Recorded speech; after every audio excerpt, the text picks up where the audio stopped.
இடைத்தேர்தல் இரட்டை இலை சின்னம் முடக்கம் தேர்தல் ஆணையம் வெளியிடப் போகும் அதிரடி அறிவிப்பு.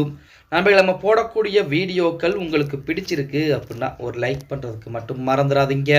தமிழகத்தை பொறுத்த வரைக்கும் அதிமுக மிகப்பெரிய ஒரு இயக்கமாக இருந்தாலுமே தற்போது அதோடைய செயல்பாடுகள், அதாவது அதிமுகவுடைய செயல்பாடுகள் கிடையாது, அதிமுக இருக்கக்கூடிய தலைவர்களுடைய செயல்பாடுகள் மக்களுக்கு பிடிக்காத வண்ணம் தான் இருந்துகிட்டு இருக்கு அப்படின்னு. அதன் காரணமாக தான் அடுத்தடுத்த தேர்தல்களிலே கிட்டத்தட்ட 10 தேர்தல்களிலே அதிமுக தோல்வியை தழுவி இருக்கிறது.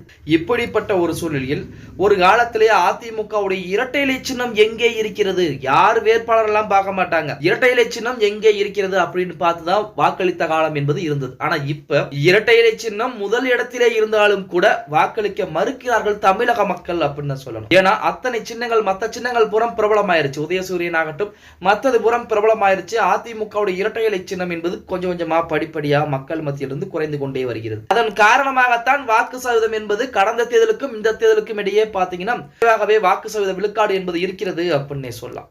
இப்படிப்பட்ட ஒரு சூழலில் இரட்டை இலை சின்னம் அந்த ஈரோடு கிழக்கு தொகுதி இடைத்தேர்தலுக்கு முன்பாகவே முடக்கப்பட்டு விடும் அப்படிங்கிற செய்திகள் எல்லாம் வெளியாகி கொண்டிருக்கிறது. அதாவது கடந்த முறை ஈரோடு கிழக்கு தொகுதி இடைத்தேர்தல் அப்ப EVKS இளங்கோவன் போட்டியிட்டார். அந்த சமயத்தில் கூட இரட்டை இலை சின்னத்தை முடக்க வேண்டும், இரட்டை இலை சின்னம் எடப்பாடி பழனிசாமிக்கு தரக்கூடாது அப்படிங்கிற மாதிரி ஏகப்பட்ட பிரச்சனைகள் எல்லாம் செய்து பார்த்தார் OPS அவர்கள். அந்த சமயத்திலுமே தேர்தல் ஆணையம் எடப்பாடி பழனிசாமிக்கு ஒதுக்கி விட்டாங்க. ஆனா இப்ப நிலைமை என்பது அந்த மாதிரி கிடையாது. நீதிமன்றங்கள் OPS உடைய கருத்தையும் கேட்க வேண்டும் அப்படின்னு சொல்லி உத்தரவுகளை போட்டாங்க. எழுத்துப்பூர்வமான வாதங்களையுமே பாத்தீங்கன்னா அனைவருமே OPS தரப்பாகட்டும் எடப்பாடி பழனிசாமி தரப்பாகட்டும் தாக்கல் பண்ணியிருக்கிறார். வருகின்ற பிப்ரவரி மாதம் 5ஆம் தேதி ஈரோடு கிழக்கு தொகுதி இடைத்தேர்தல். இந்த தேர்தலிலே அதிமுக போட்டியிட போகிறதா அல்லது விக்கிரவாண்டி தொகுதி இந்த இடைத்தேர்தலை போல புறக்கணிக்க போகிறதா அப்படிங்கிறத பொறுத்து தான் பார்க்க வேண்டும். அப்படி ஒருவேளை வேட்பாளரை களம் இறக்கி போட்டியிட்டால் அதிமுகவிற்கு இரட்டை இலை சின்னம் கிடைக்குமா அப்படின்னு பார்த்தா அதற்கும் தேர்தல் ஆணையம் தான் முடிவு செய்ய வேண்டும் அப்படின்னு சொல்லலாம். ஏன்னா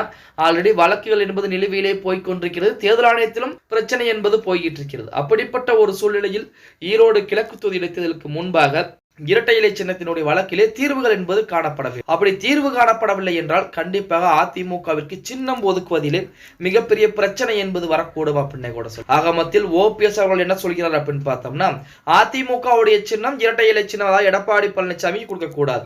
எடப்பாடி பழனிசாமிக்கு கொடுக்காமல் இருந்தால் மட்டும்தான் அதிமுக ஒன்றிணையும். அதுக்கப்புறம் இரட்டை இலை சின்னம் அனைவரும் பயன்படுத்துவோம் அப்படிங்கிற நிலைப்பாடுல சொல்லிக் கொண்டிருக்கிறார். பொறுத்து பார்க்கலாம்.